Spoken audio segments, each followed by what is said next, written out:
UPTET 2026 mission सरकारी अध्यापक।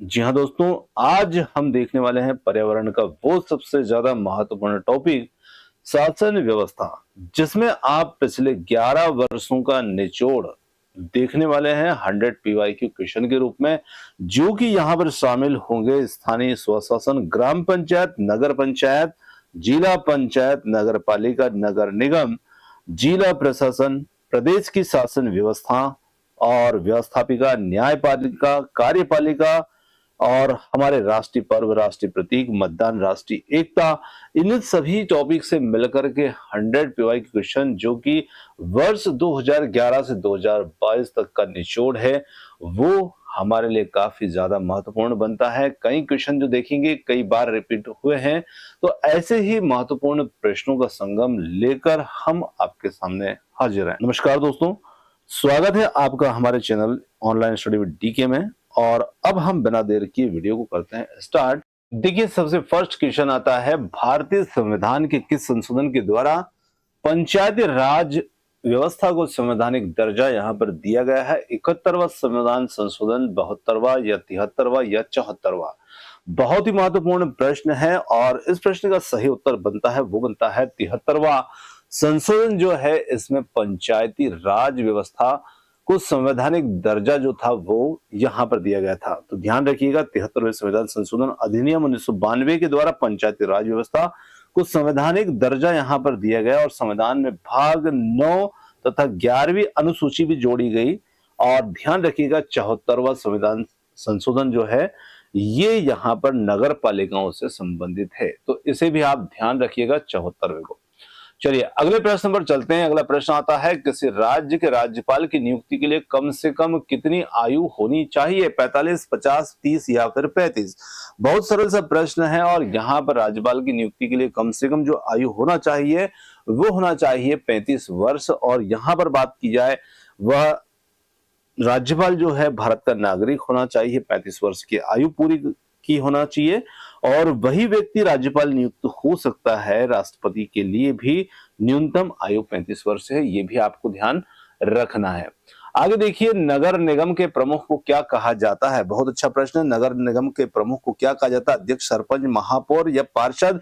तो यहाँ पर सही उत्तर हमारा बनेगा ऑप्शन सी के साथ में मेयर या महापौर जो है वो कहा जाता है नगर निगम के प्रमुख को। तो यहाँ पर नगर निगम के सर्वोच्च निर्वाचित पदाधिकारी जो होते हैं उन्हें महापौर या मेयर भी हम कहते हैं और इनका जो कार्यकाल होता है वो 5 वर्ष का होता है, ये भी हमें ध्यान रखना है। अगला प्रश्न लेते हैं, भारतीय संविधान के अनुसार कार्यपालिका का प्रमुख यहाँ पर कौन होता है? तो भारतीय संविधान के अनुसार कार्यपालिका का प्रमुख जो होता है प्रधानमंत्री, राष्ट्रपति, मुख्य न्यायाधीश या राज्यपाल? तो यहाँ पर सही उत्तर हमारा रहेगा, वो रहेगा ऑप्शन नंबर बी, राष्ट्रपति। भारतीय संविधान के अनुसार कार्यपालिका के प्रमुख के रूप में होते हैं राष्ट्रपति। ऑप्शन बी के साथ में बनेगा यहाँ पर हमारा उत्तर।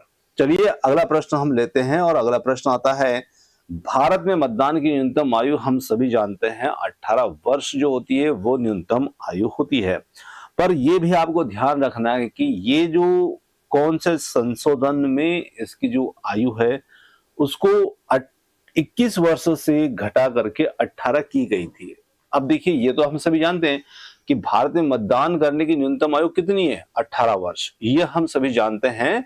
पर एक संविधान संशोधन हुआ था जिसमें इसकी आयु जो थी वो 21 वर्ष थी और 21 वर्ष से इसे घटा करके फिर किया गया था 18 वर्ष।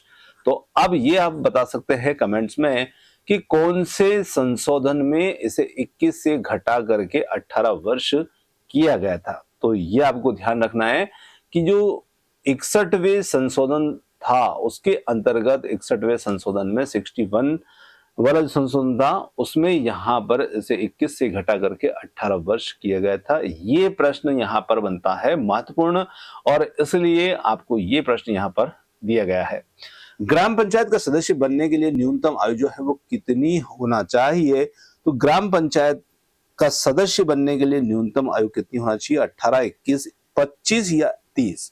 तो यहाँ पर मतदाता होने के लिए तो 18 वर्ष का है, लेकिन ग्राम पंचायत का चुनाव लड़ने या उसका सदस्य बनने के लिए 21 वर्ष की आयु जो है वो यहां पर होना अनिवार्य है। आगे लेते हैं, हमारे राष्ट्रीय प्रतीक के बीच के नीचे अंकित सत्यमेव जयते कहां से लिया गया है? बहुत अच्छा प्रश्न, कई बार ये यूपीटेट एग्जाम में पूछा भी जा चुका है। तो यहाँ पर बात की जाए, राष्ट्रीय प्रतीक के नीचे जो अंकित सत्यमेव जयते है वो कहां से लिया गया? रामायण, मुंडोपनिषद या भगवत गीता या ऋग्वेद से? तो यहाँ पर सही उत्तर हमारा रहेगा वो रहेगा ऑप्शन नंबर बी, मुंडोपनिषद से लिया गया है। और सत्यमेव जयते का अर्थ होता है सत्य की ही विजय होती है, और यहाँ मुंडक उपनिषद से लिया गया है और भारत के राज चिन्ह पर देवनागरी लिपि में अंकित है। चलिए आगे लेते हैं अगला प्रश्न, और अगला प्रश्न आता है, जिले का सर्वोच्च प्रशासनिक अधिकारी जो होता है वो कौन होता है? तो जिले का सर्वोच्च प्रशासनिक अधिकारी यहाँ पर कौन होता है? पुलिस अधीक्षक, जिला मजिस्ट्रेट, है ना, डीएम, या फिर विकास खंड अधिकारी, तहसीलदार? बहुत ही सिंपल सा प्रश्न है। तो यहाँ पर निश्चित रूप से जिले के सर्वोच्च प्रशासनिक अधिकारी की बात हो रही है, वो होगा जिला magistrate, collector, DM. Option B हमारा यहाँ पर उत्तर होगा, जो कि जिले की शासन व्यवस्था के लिए जिम्मेदार होते हैं। आगे बात करते हैं, संविधान सभा ने राष्ट्रगान को कब अपनाया था? तो यहाँ पर बात की जाए 26 जनवरी 1950, 24 जनवरी 1950, 26 जनवरी 1950 या फिर है 15 अगस्त 1947? तो यहाँ पर सही उत्तर हमारा रहेगा 24 जनवरी 1950, ऑप्शन नंबर बी जो होगा। इस समय को संविधान सभा ने जनगण मन को राष्ट्रगान और वंदे मातरम को राष्ट्रीय गीत के रूप में स्वीकार यहां पर किया था। चलिए अगला प्रश्न आता है, न्यायपालिका का मुख्य कार्य क्या है? कानून बनाना, कानून को लागू करना, कानूनों की व्याख्या और न्याय करना, या फिर बजट पास करना? तो देखिए बात की जाए न्यायपालिका की, और न्यायपालिका के लिए मुख्य कार्य के अंतर्गत आते हैं कानूनों की व्याख्या और न्याय करना, जो कि है विकल्प नंबर सी में हमारा यहाँ पर सही उत्तर। चलिए आगे लेते हैं अगला प्रश्न, त्रिस्तरीय पंचायती राज व्यवस्था का विचार जो है ये किसने दिया था? तो यहाँ पर अशोक मेहता समिति, बलवंत राय मेहता समिति, वर्धन समिति या स्वर्ण सिंह समिति? तो यहाँ पर त्रिस्तरीय पंचायती राज व्यवस्था का जो विचार देने वाले थे वो थे ऑप्शन बी, बलवंत राय मेहता समिति। यहाँ पर सही उत्तर होगा। आगे लेते हैं, संविधान के किस भाग में राज्य शासन के बारे में बताया गया है? तो यहाँ पर बात की जाए संविधान के किस भाग में राज्य शासन के बारे में बताया गया है? भाग 5, भाग 6, भाग 4 या 3 में?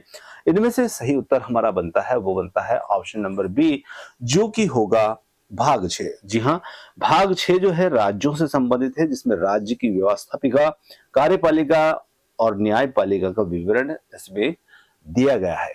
तो यहाँ पर राज्य शासन के बारे में बताने वाली बात थी, तो ये ध्यान रखना है भाग 6। आगे लेते हैं, जिला प्रशासन के तहत राजस्व विभाग का सबसे छोटा अधिकारी कौन होता है?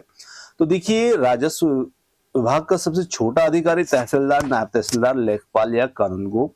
तो यहाँ पर सही उत्तर हमारा रहेगा लेखपाल, ऑप्शन सी जो होगा ये हमारा उत्तर होगा। ग्रामीण क्षेत्रों में भूमि का रिकॉर्ड रखने वाले और राजस्व के कार्यों के लिए जिला प्रशासन के अंतर्गत सबसे निचले स्तर का अधिकारी लेखपाल, मतलब जिसे हम अपने स्थानीय क्षेत्र में पटवारी कहते हैं, तो वही यहाँ पर लेखपाल है। तो ध्यान रखिएगा पटवारी भी इन्हें कहा जाता है।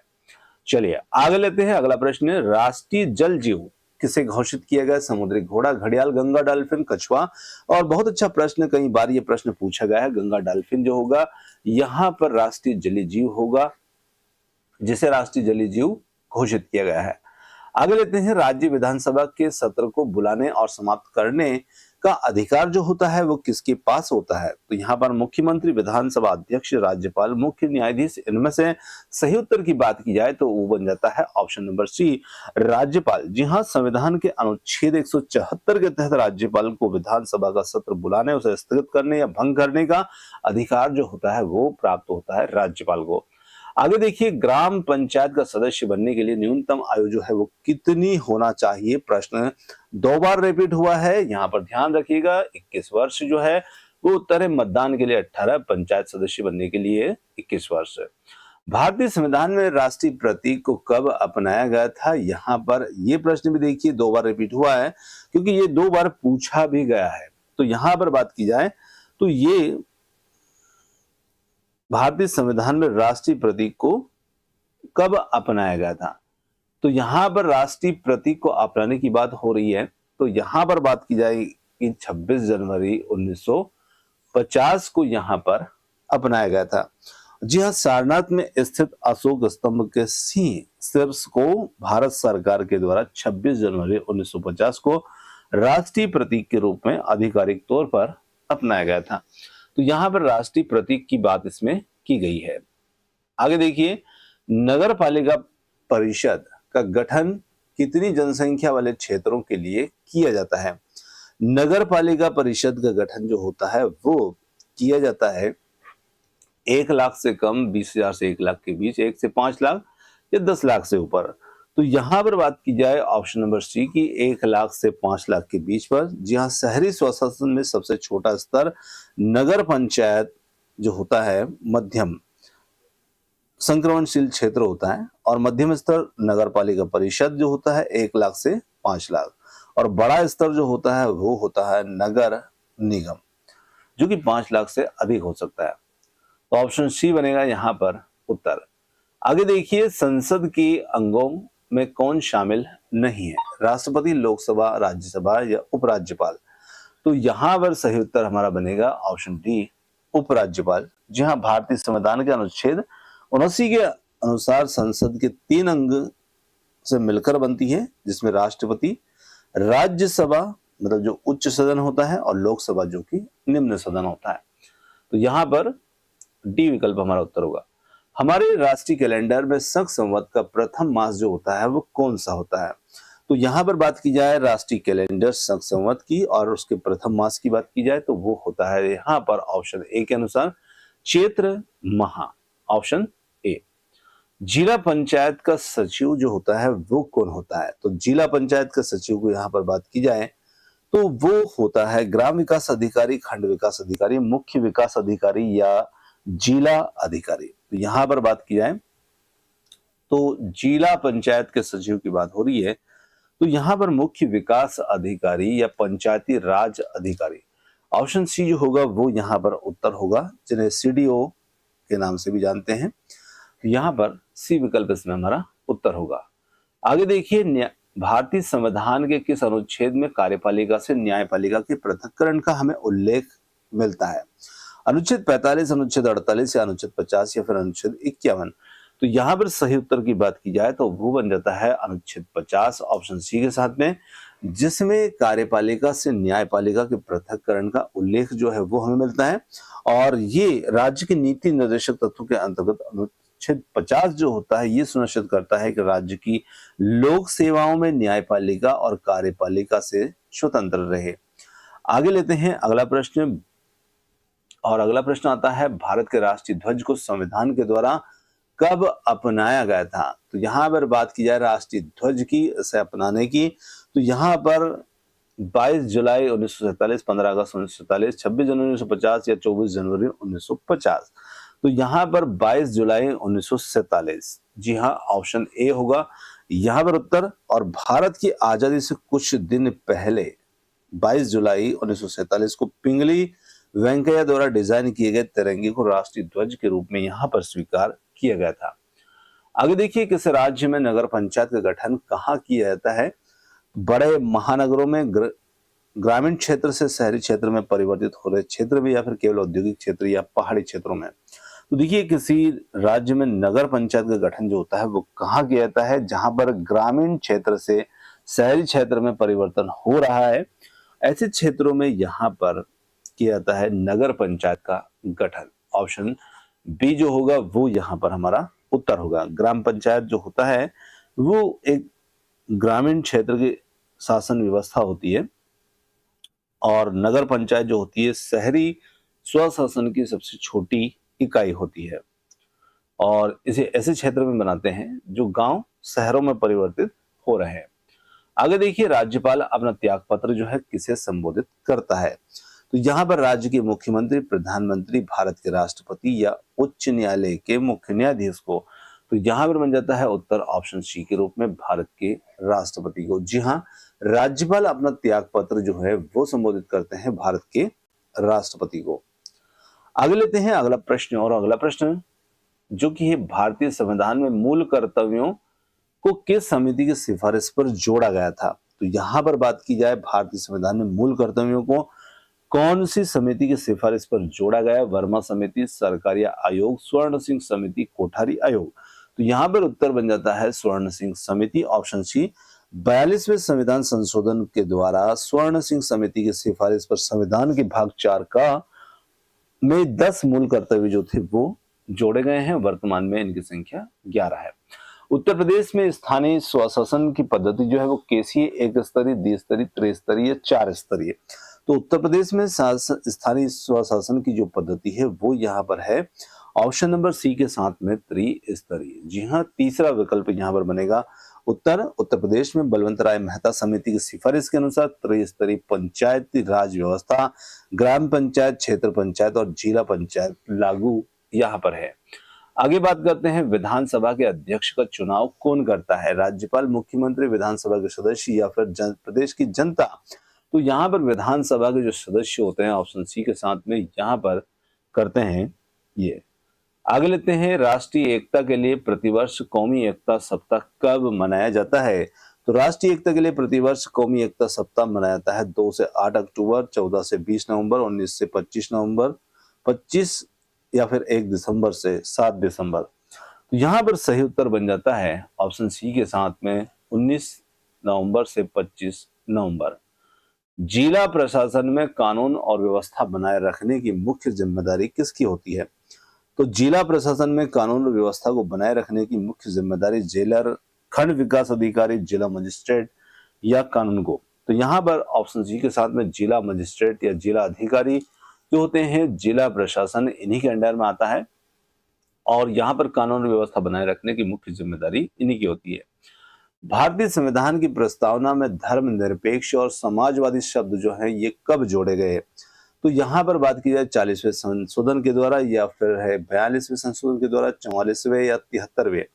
तो यहाँ पर 42वें संशोधन के द्वारा ऑप्शन बी के साथ में बनेगा ये हमारा उत्तर। जी हाँ, 1976 के 42वें संविधान संशोधन को लघु संविधान भी कहा जाता है और इसके माध्यम से प्रस्तावना में समाजवादी, धर्मनिरपेक्ष और अखंडता जैसे शब्द जो हैं वो जोड़े गए हैं। आगे लेते हैं क्षेत्र पंचायत का प्रशासनिक अधिकारी कौन होता है? ग्राम विकास अधिकारी, खंड विकास अधिकारी या उप जिला अधिकारी या तहसीलदार? तो यहाँ पर देखिए खंड विकास अधिकारी जो होते हैं ये क्षेत्र पंचायत जिसे हम ब्लॉक पंचायत भी कहते हैं। तो यहाँ पर खंड विकास अधिकारी बीडीओ, ऑप्शन बी होगा यहाँ पर उत्तर। और इनका कार्य जो होता है वो क्षेत्र यानी कि ब्लॉक पर जो सरकारी योजना है उनको लागू करना, उनकी देखरेख, उनके कार्यों को करने के लिए जिम्मेदार होते हैं। आगे लेते हैं भारत के राष्ट्रीय वृक्ष का नाम, जो कि हम सभी जानते हैं भारत के राष्ट्रीय वृक्ष का नाम यहाँ पर है ऑप्शन सी के साथ में बरगद। जी हाँ, ऑप्शन सी बरगद। आगे लेते हैं अगला प्रश्न, किसी राज्य की मुख्यमंत्री की नियुक्ति कौन करता है? राष्ट्रपति, प्रधानमंत्री, राज्यपाल या उच्च न्यायालय का मुख्य न्यायाधीश? तो देखिए राज्य के मुख्यमंत्री की नियुक्ति करते हैं ऑप्शन सी के साथ में राज्यपाल, ऑप्शन सी। लोक अदालत का मुख्य उद्देश्य क्या है? नए कानून बनाना, अपराधियों को कड़ी सजा देना या फिर आपसी समझौते के आधार पर त्वरित न्याय दिलाना या चुनाव कराना? तो लोक अदालत का जो मुख्य उद्देश्य होता है वो होता है आपसी समझौते के आधार पर त्वरित न्याय दिलाना। और लोक अदालतें जो होती हैं ये न्यायपालिका का एक हिस्सा है जो विवादों का निपटारा कम समय और बिना किसी खर्च के आपसी सहमति से यहाँ पर कराती है। ग्राम पंचायत की बैठक वर्ष में कम से कम कितनी बार होना अनिवार्य है? तो देखिए ग्राम पंचायत में प्रत्येक माह में 1 बार, वर्ष में 2 बार, वर्ष में 4 बार या केवल चुनाव के समय। तो कम से कम वर्ष में 2 बार यहाँ पर बैठक होना अनिवार्य है। चलिए आगे देखिए, राष्ट्रीय प्रतीक में नीचे की ओर कौन से 2 पशु जो है वो दिखाई देते हैं? तो यहाँ पर शेर, चीता, हाथी, ऊंट, सांड या घोड़ा, गाय और हिरण। इनमें से बात की जाए तो ऑप्शन सी के साथ में सांड या बैल जिसे और घोड़ा जो होता है वो राष्ट्रीय प्रतीक में नीचे ये 2 पशु यहाँ पर दिखाई देते हैं। और देखिए सांड जो है वो मेहनत का प्रतीक होता है, घोड़ा यहाँ पर शक्ति और गति का प्रतीक भी होता है। राज्य सरकार का कानूनी सलाहकार यहाँ पर कौन होता है? तो राज्य सरकार का कानूनी सलाहकार महान्यायवादी, महाधिवक्ता या फिर सॉलिसिटर जनरल, मुख्य न्यायाधीश। तो इनमें से बात की जाए, ऑप्शन बी महाधिवक्ता, एडवोकेट जनरल, ये राज्य सरकार के कानूनी सलाहकार होते हैं।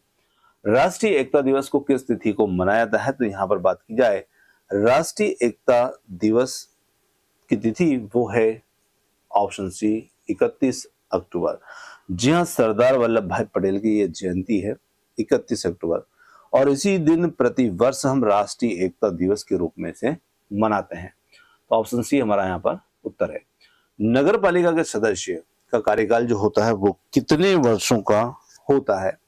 तो नगर पालिका के सदस्यों का कार्यकाल जो होता है वो कितने वर्षों का होता है? यहाँ पर होता है ये 5 वर्षों का। चलिए आगे देखते हैं। भारत में स्थानीय स्वशासन का जनक किसे माना जाता है, कहा जाता है? तो यहाँ पर लॉर्ड कर्जन है, लॉर्ड रिपन है, लॉर्ड माउंटबेटन है, लॉर्ड डलहौजी है। तो यहाँ पर ऑप्शन बी के साथ में बनेगा लॉर्ड रिपन। और लॉर्ड रिपन ने 1882 में स्थानीय स्वशासन के लिए एक प्रस्ताव पेश किया था, जिससे भारत में स्थानीय निकायों को मैग्ना कार्टा कहा जाता है। आगे लेते हैं, ग्राम पंचायत का बजट जो है ये कौन पास करता है? यहाँ पर जिला पंचायत, ग्राम सभा या क्षेत्र पंचायत, जिला अधिकारी। तो यहाँ पर उत्तर हो जाता है ऑप्शन बी के साथ में ग्राम सभा। ग्राम पंचायत के द्वारा तैयार किए गए विकास कार्यों और आय व्यय को के बजट को ग्राम सभा की बैठक जो होती है उसमें पास किया जाता है। आगे बढ़ते हैं अगले प्रश्न पर। उच्च न्यायालय के न्यायाधीशों की नियुक्ति यहाँ पर कौन करेगा?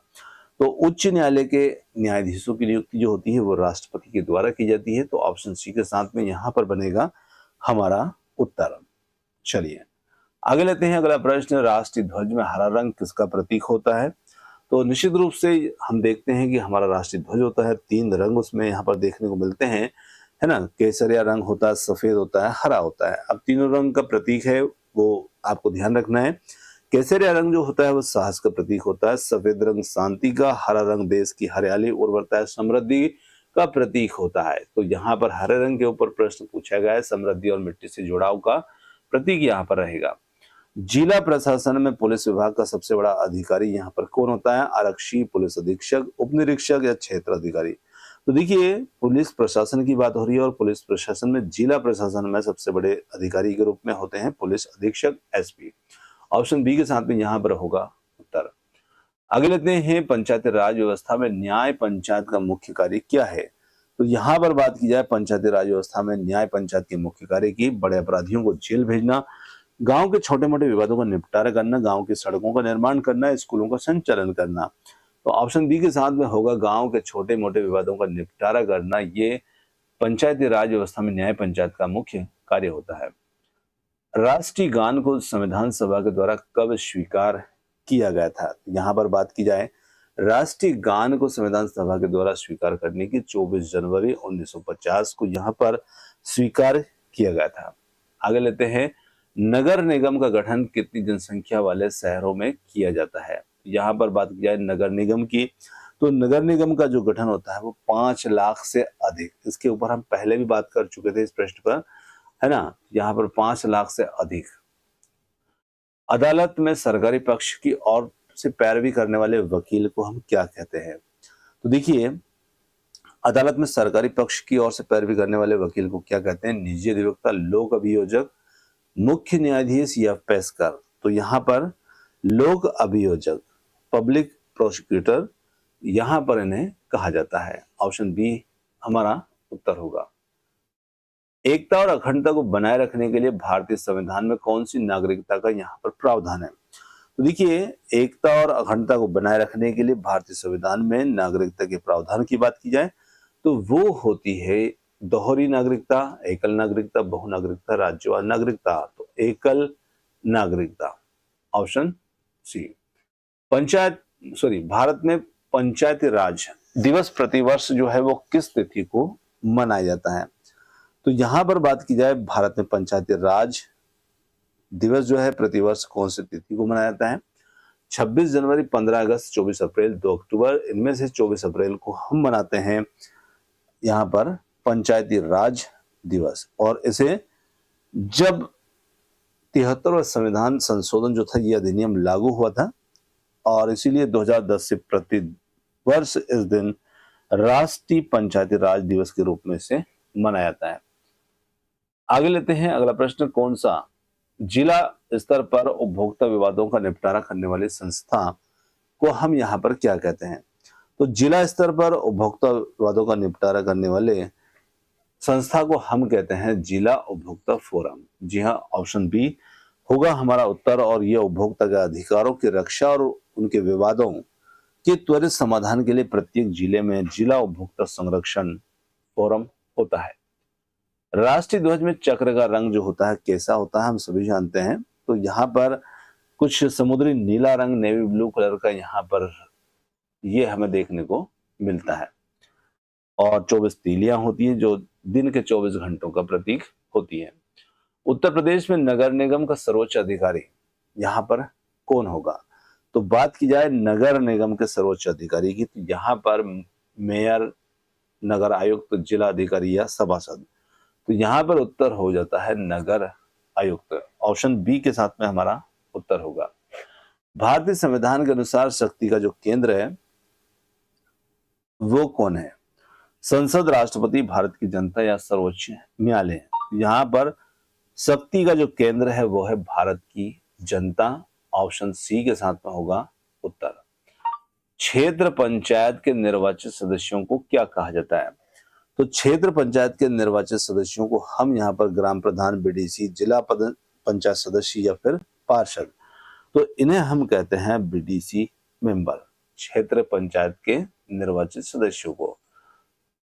आगे लेते हैं, भारत के राष्ट्रीय फल का नाम, तो राष्ट्रीय फल के नाम के रूप में यहाँ पर हो जाता है आम। ऑप्शन सी काफी सरल सा प्रश्न है। और यहाँ पर इसका वैज्ञानिक नाम भी आपको ध्यान रखना, मैग्निफेरा इंडिका से कहा जाता है। राज्यपाल को पद की शपथ यहाँ पर कौन दिलाता है? तो राज्यपाल को पद की शपथ दिलाते हैं वो होते हैं संबंधित राज्य के उच्च न्यायालय के मुख्य न्यायाधीश। ऑप्शन सी के साथ में उत्तर। जनहित याचिका की शुरुआत भारत में किसके द्वारा की गई थी? अब देखिए, जनहित याचिका की शुरुआत भारत में किसके द्वारा की गई? संसद द्वारा, न्यायपालिका, नीति आयोग, संविधान संशोधन। इनमें से बात की जाए तो यहाँ पर न्यायपालिका, ऑप्शन बी के साथ में न्यायमूर्ति पीएन भगवती के द्वारा इसकी शुरुआत जो थी की गई थी। चलिए, राष्ट्रीय गान को गाने में कितना समय लगता है हम सभी जानते हैं। तो राष्ट्रीय गान को गाने में कितना सेकंड लगता है? और यहां पर देखिए संक्षिप्त रूप लिखा हुआ है ना। तो अब हमारे लिए उत्तर क्या होगा? तो देखिए, राष्ट्रीय गान को गाने में, है ना, पूर्ण रूप से गाने में हमें लगते हैं 52 सेकेंड। पर जब बात संक्षिप्त की आ रही है तब हमारा उत्तर बन जाता है ऑप्शन बी, 52 सेकेंड। और देखिए संक्षिप्त रूप में कैसे गाते हैं? तो राष्ट्रगान का जब हम पूर्ण संस्करण गाते हैं तो हम पूरा गान जो है वो कंप्लीट गाते हैं। लेकिन जब इसका संक्षिप्त संस्करण होता है तो उसमें केवल प्रथम और अंतिम पंक्तियां गाई जाती है, जिसको गाने में मात्र 20 सेकेंड लगते हैं। तो बहुत ही अच्छा प्रश्न है। क्षेत्र पंचायत का प्रमुख कौन होता है? क्षेत्र पंचायत के प्रमुख के रूप में यहाँ पर बात की जाए तो ग्राम प्रधान, जिला पंचायत, ब्लॉक प्रमुख या जिला अधिकारी। तो क्षेत्र पंचायत से हम समझ सकते हैं बीडीसी यहाँ पर होते हैं। भारतीय संविधान के किस अनुच्छेद में समान न्याय और निःशुल्क विधिक सहायता का प्रावधान है? तो यहाँ पर बात की जाए भारतीय संविधान के अनुच्छेद की जिसमें समान न्याय, निःशुल्क और विधिक सहायता का प्रावधान है, वो अनुच्छेद 39, अनुच्छेद 39A, अनुच्छेद 44 या अनुच्छेद 48। तो ऑप्शन बी के साथ में अनुच्छेद 39A जो होगा, जिसमें समान न्याय, निःशुल्क और विधिक सहायता की प्रावधान है। राष्ट्रीय प्रतीक में अंकित सत्यमेव जयते की लिपि क्या है? तो बहुत अच्छा प्रश्न है। ब्राह्मी, देवनागरी, खरोष्टी, गुरुमुखी। इसमें उत्तर बन जाता है ऑप्शन बी के साथ में देवनागरी।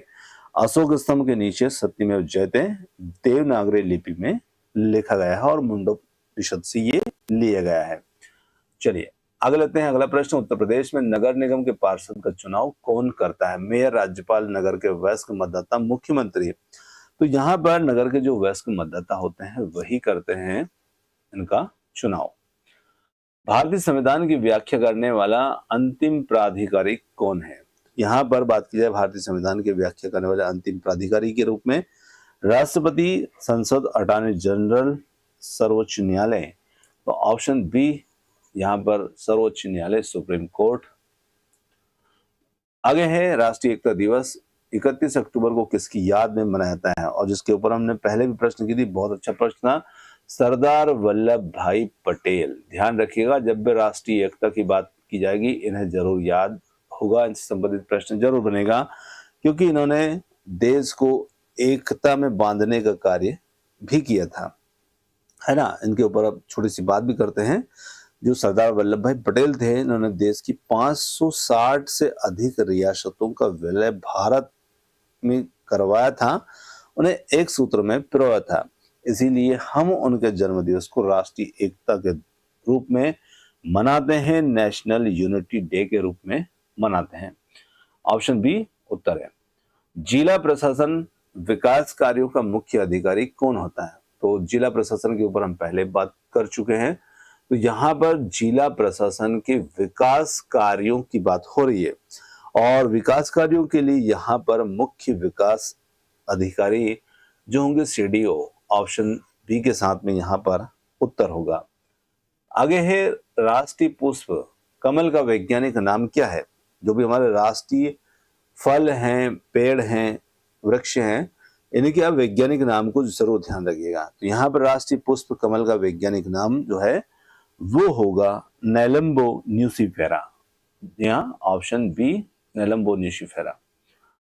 आगे लेते हैं, ग्राम पंचायत में ग्राम प्रधान के विरुद्ध अविश्वास प्रस्ताव लाने के लिए कितने समय का अंतराल आवश्यक है?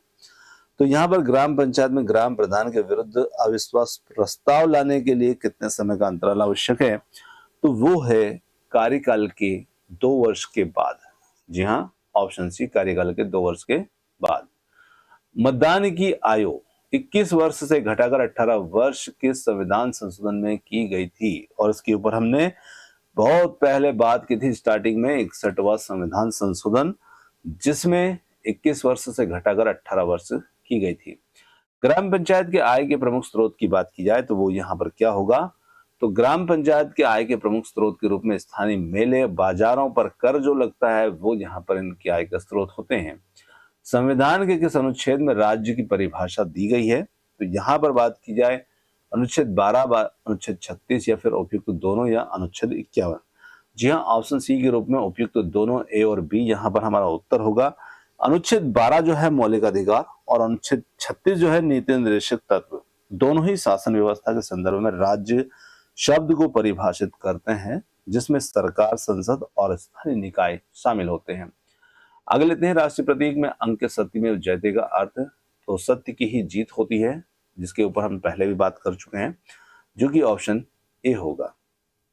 चलिए आगे लेते हैं, नगर पालिका परिषद के अध्यक्ष का कार्यकाल कितने वर्ष का होता है? तो ये होता है 5 वर्ष का।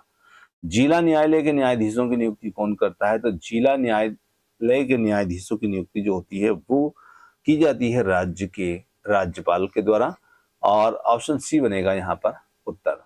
राष्ट्रीय एकता की भावना को प्रबल करने के लिए भारतीय संविधान में धर्मनिरपेक्षता का क्या अर्थ है? बहुत अच्छा प्रश्न है। और यहां पर बात की जाए धर्मनिरपेक्षता के अर्थ की, तो यहां पर राज्य का अपना धर्म होता है, राज्य के सभी धर्मों का समान आदर करता है, उसका कोई निजी धर्म नहीं है। राज्य धर्म के विरुद्ध है और केवल बहुमत वाले धर्म को मान्यता देना। देखिए, राज्य सभी धर्मों का समान आदर करता है, उसका कोई निजी धर्म नहीं है। यही राष्ट्रीय एकता की भावना को प्रबल करने के लिए भारतीय संविधान में धर्मनिरपेक्षता का अर्थ है। ब्लॉक प्रमुख का चुनाव किसके द्वारा किया जाता है? तो ब्लॉक प्रमुख का चुनाव जो है वो किसके द्वारा किया जाता है? तो यहाँ पर हम कहेंगे ग्राम पंचायत के सदस्यों के द्वारा, क्षेत्र पंचायत के निर्वाचित सदस्यों के द्वारा, जिले के सभी मतदाताओं के द्वारा या मुख्यमंत्री द्वारा। तो क्षेत्र पंचायत के निर्वाचित सदस्यों के द्वारा। भारत के राष्ट्रीय पशु का वैज्ञानिक नाम यहाँ पर क्या है? भारत के राष्ट्रीय पशु बाघ है, इसका वैज्ञानिक नाम यहाँ पर क्या होगा? तो पैंथेरा, लियो पैंथेरा टाइग्रिस, नियलंबो, न्यूसिफेरा कैनिस लूपस। तो इनमें से पैंथेरा टाइग्रिस जो होगा वो यहाँ पर राष्ट्रीय पशु बाघ का वैज्ञानिक नाम होगा। जिला प्रशासन में शिक्षा व्यवस्था, प्राथमिक की देखरेख कौन करता है? खंड शिक्षा अधिकारी, जिला विद्यालय निरीक्षक, या फिर है जिला बेसिक शिक्षा अधिकारी या जिला अधिकारी। तो यहां पर बात की जाए तो जिला बेसिक शिक्षा अधिकारी, ऑप्शन सी के साथ में उत्तर होगा। व्यवस्थापिका का मुख्य कार्य क्या है? कानूनों को लागू करना, कानूनों का निर्माण करना, विवादों का न्याय करना, या फिर चुनाव लड़ना। तो व्यवस्थापिका की बात की जाए तो इनका कार्य होता है कानून का निर्माण करना। ऑप्शन नंबर बी हमारा यहाँ पर उत्तर है। संविधान के किस भाग में स्थानीय स्वशासन का वर्णन है? भाग 3, भाग 4, भाग 9 या भाग 10। तो इन सभी में से हमारे सही उत्तर की बात की जाए तो वो बन जाता है भाग 9। जहां संविधान के भाग 9 की बात की जाए तो इसमें पूर्णतः पंचायतों की संरचना, शक्तियों और उनके उत्तरदायित्वों का वर्णन। आगे देखिए, नगर निगम की आय का सबसे बड़ा स्रोत कौन सा है? सरकारी अनुदान, संपत्ति कर, जल कर, विज्ञापन कर। तो यहाँ पर नगर निगम की आय के सबसे बड़े स्रोत की बात की जाए वो है संपत्ति कर। ऑप्शन नंबर बी यहाँ पर उत्तर होगा। आगे लेते हैं, जिला स्तर पर मुख्य चिकित्सा अधिकारी का मुख्य कार्य क्या है? तो जिला स्तर पर बात की जाए मुख्य चिकित्सा अधिकारी सीएमओ के कार्य की बात की जा रही है। तो यहाँ पर इनका मुख्य कार्य जो होता है जिले की निश्चित रूप से स्वास्थ्य सेवाओं और अस्पतालों के प्रबंधन की यहाँ पर जिम्मेदारी इनकी होती है। आगे देखिए, भारत के राष्ट्रीय ध्वज को चक्र में 24 तीलियां किसका संदेश देती है? समय की गतिशीलता और निरंतरता का, 24 घंटे का यहाँ पर संदेश देती है। ऑप्शन सी बनेगा प्रश्न का यहाँ पर सही उत्तर। राष्ट्रीय एकता के मार्ग में सबसे बड़ी बाधा कौन सी है? शिक्षा का प्रसार, जातिवाद और सांप्रदायिकता, आर्थिक विकास, लोकतांत्रिक व्यवस्था। ऑप्शन बी के साथ में जातिवाद और सांप्रदायिकता, ये राष्ट्रीय एकता के मार्ग में सबसे बड़ी बाधा है। जिला पंचायत के अध्यक्ष का चुनाव जो होता है वो कैसे होता है? तो यहाँ पर बात की जाए जिला पंचायत के अध्यक्ष के चुनाव की, तो जनता के द्वारा सीधे मतदान से, जिला पंचायत के निर्वाचित सदस्यों के द्वारा अपने बीच से, जिला अधिकारी द्वारा मनोनीत होकर या मुख्यमंत्री की नियुक्ति से। तो जिला पंचायत के निर्वाचित सदस्यों के द्वारा अपने बीच से। ऑप्शन बी के साथ में यहाँ पर उत्तर होगा। राष्ट्रीय गान सर्वप्रथम कब और कहाँ गाया गया था? तो राष्ट्रीय गान की बात की जाए सर्वप्रथम कहाँ गाया गया था? तो ये 27 दिसंबर 1911 कलकत्ता अधिवेशन में सबसे पहले गाया गया था। जी हाँ, और इसे पहली बार सार्वजनिक रूप से गाया गया था और इसके रचयिता हम सभी जानते हैं रविन्द्रनाथ टैगोर हैं। आगे देखिए, व्यवस्थापिका के किसी सदस्य को पद से हटाने या चुनाव रद्द करने का निर्णय कौन ले सकता है? तो यहाँ पर केवल मुख्यमंत्री, निर्वाचन आयोग और न्यायालय, पुलिस अधीक्षक, ग्राम प्रधान। सही उत्तर की बात की जाए निर्वाचन आयोग और न्यायालय। ऑप्शन बी यहाँ पर हमारा उत्तर होगा। आगे देखिए, नगर पंचायत के प्रमुख कौन होते हैं? नगर पंचायत के प्रमुख यहाँ पर नगर पंचायत अध्यक्ष ही होते हैं। ऑप्शन बी के साथ में होगा उत्तर। किसी ग्राम पंचायत की प्रथम बैठक चुनाव परिणाम घोषित होने के कितने दिनों के भीतर होना चाहिए? बहुत अच्छा प्रश्न है। तो लगभग 30 दिनों के भीतर ये प्रथम बैठक जो है ये होना चाहिए चुनाव परिणाम घोषित होने के बाद में। नगर निगम का पदेन सदस्य जो होता है वो कौन होता है? नगर निगम के पदेन सदस्य को यहां पर कौन होता है? तो यहां पर नगर निगम के पदेन सदस्य की बात हो रही है और उस क्षेत्र का सांसद, विधायक, केवल जिला अधिकारी, राज्य का, नगर का सबसे वृद्ध नागरिक या राज्यपाल के द्वारा नियुक्त व्यक्ति। तो उस क्षेत्र का सांसद और विधायक जो होते हैं ये शहरी प्रशासन को बेहतर समन्वय देने के लिए संबंधित क्षेत्र के लोकसभा, राज्यसभा सांसद और विधानसभा परिषद के विधायक भी नगर निगम की बैठकों में हिस्सा लेते हैं और वे इसके पदेन सदस्य होते हैं। तो यहां पर